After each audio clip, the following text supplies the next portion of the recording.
और बड़ी खबर सामने आ रही है इजरायल और ईरान के बीच जारी जंग से, जहां इजरायल ने लेबनान में हिजबुल्लाह के ठिकाने पर मिसाइलें दागी हैं। आईडीएफ के हमले में हिजबुल्लाह के 15 लड़ाकों के मारे जाने की खबर है और साथ ही हिजबुल्लाह को बड़े नुकसान का दावा भी किया जा रहा है। तो लगातार ये युद्ध अब भी थमता हुआ नहीं दिख रहा। हर मोर्चे से इजरायल को घेरने की कोशिश है और इजरायल भी लगातार मुंह तोड़ जवाब यहां पर चाहे हिजबुल्लाह हो, ईरान हो, उसको दिया जा रहा है उसकी ओर से। और ऐसे में अभी एक खबर सामने आ रही है कि बेरूत में हिजबुल्लाह के कुछ कमांडरों पर यहां पर इजरायल की ओर से बम बरसाए गए हैं और ऐसे में दावा ये भी निकलकर सामने आ रहा है कि हिजबुल्लाह को बड़े नुकसान भी यहां पर पहुंचे हैं। और ये जो इमेजेस निकलकर सामने आ रही हैं वो आप देखिए, हिजबुल्लाह पर किस तरीके से बड़ा हमला इजरायल की ओर से यहां पर किया जाता है, क्योंकि इजरायल किसी भी तरीके से चाहता है कि वो हिजबुल्लाह को खत्म कर सके।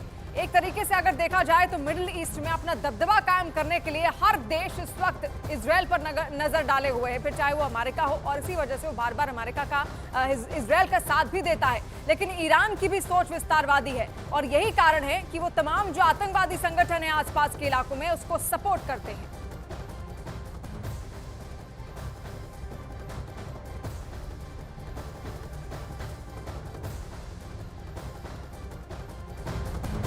और इधर लेबनान में जमीन पर लड़ाई शुरू हो चुकी है।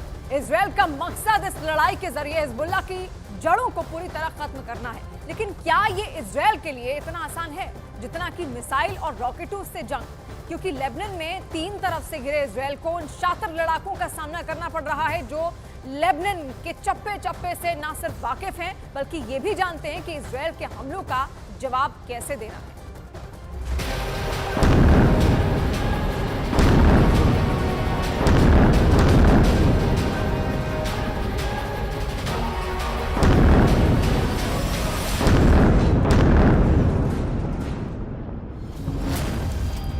हिजबुल्लाह के गढ़ में आईडीएफ का ग्राउंड ऑपरेशन।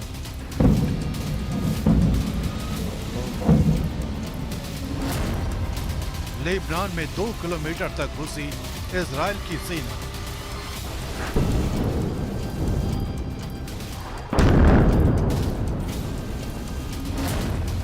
हिजबुल्लाह के लड़ाकों के खिलाफ फाइनल स्ट्राइक।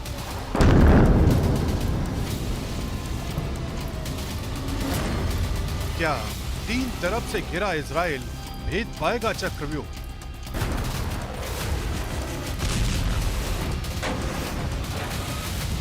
लेबनान में इजराइल की सेना जिस ग्राउंड ऑपरेशन को अंजाम दे रही है उसका मकसद बेहद साफ है और वो ये कि इजराइल की सेना इस ऑपरेशन के जरिए हिजबुल्लाह से जुड़े एक एक किरदार को खत्म कर देना चाहती है।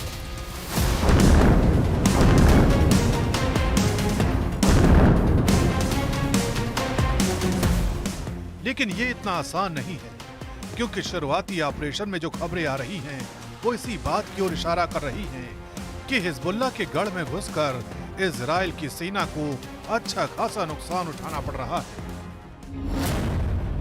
खुद इजराइल की तरफ से दावा किया जा रहा है कि लेबनान में ग्राउंड ऑपरेशन के दौरान उसके 8 सैनिक मारे जा चुके हैं, जबकि 30 से ज्यादा सैनिक घायल हो चुके हैं। यानी दुश्मन को जड़ से खत्म करने के चक्कर में इजराइल के सैनिक अपनी जान गंवा रहे हैं। उसके लिए लेबनान में कदम कदम पर चुनौती है। एक्सपर्ट भी मानते हैं कि लेबनान में इजराइल के लिए दाखिल होना तो आसान है, लेकिन दुश्मन का काम तमाम करके वहां से सुरक्षित निकलना बेहद मुश्किल है। इसकी वजह है हिजबुल्लाह का गढ़ और उसकी सैन्य ताकत। भले ही लेबनान में हिजबुल्लाह के लड़ाके हवाई हमलों में इजराइल का मुकाबला न कर सके, लेकिन जमीन पर मुकाबला करने में वो पूरी तरह से सक्षम है। हिजबुल्लाह का दावा है कि उदाइसा और यारून इलाकों से उनके लड़ाकों ने इजरायली सैनिकों को पीछे हटने पर मजबूर कर दिया है। इतना ही नहीं, हिजबुल्लाह ने इजरायली सैनिकों को काफी नुकसान पहुंचाया है। इजरायली सैनिकों को मारकर और कुछ इलाकों से खदेड़ने के बाद हिजबुल्लाह का आत्मविश्वास लबालब हो गया। 2006 के युद्ध में भी इजराइल ये देख चुका है कि लेबनान में हिजबुल्लाह के खिलाफ जमीनी जंग कितनी मुश्किल थी। उस जंग में 125 से ज्यादा इजरायली सैनिकों की मौत हुई थी और हिजबुल्लाह के लड़ाकों ने 20 से ज्यादा इजरायली टैंकों को तबाह कर दिया था। इजराइल के लिए लेबनान में ग्राउंड ऑपरेशन की ये चुनौती इसलिए भी बड़ी है क्योंकि अब हिजबुल्लाह सिर्फ डिफेंस नहीं बल्कि पलटवार की रणनीति पर भी आगे बढ़ रहा है। हसन नसरल्लाह की मौत का बदला लेने के लिए हिजबुल्लाह का एक एक लड़ाका सिर पर कफन बांध चुका है। इतना ही नहीं, इजराइल इस जंग में तीन मोर्चों से घिरा है। पहला ईरान जो 200 मिसाइलें दागकर इजराइल को चुनौती दे चुका है।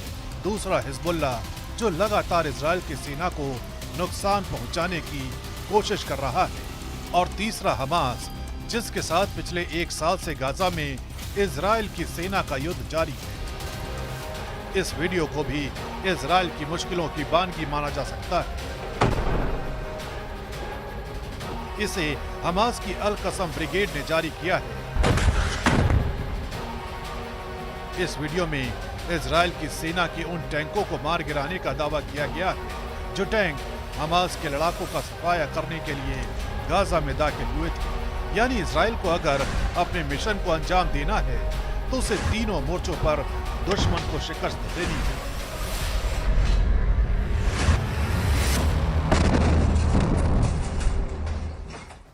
नेतन्याहू ने कसम खाई है कि जब तक हिजबुल्लाह का नामो निशान वो नहीं मिटा देंगे तब तक सुकून से नहीं बैठेंगे।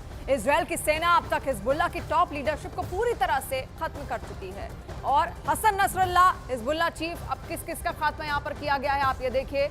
हसन नसरल्लाह हिजबुल्लाह की ये टॉप लीडरशिप है जो अब खत्म हो चुकी है। हसन नसरल्लाह को तबाह किया जा चुका है। जैनब इनकी बेटी है, हसन जाफर अल कासिर जो कि दामाद भी इनके हैं। इसके अलावा इन्हीं से जुड़े हुए हैं फुआद शुक्र जो कि हिजबुल्लाह का टॉप कमांडर भी है। इब्राहिम अकील ये राइवान फोर्स कमांडर हैं और विस्म अल तवील राइवान फोर्स कमांडर ये भी हैं और Abu Hasan Sameer training unit commander हैं। तो तमाम ऐसे चेहरे हैं जिनको धीरे धीरे करके एक एक करके इजराइल की ओर से यहाँ पर खत्म कर दिया गया। फुआद शुक्र उसमें शामिल है जो कि हिजबुल्लाह का टॉप कमांडर है।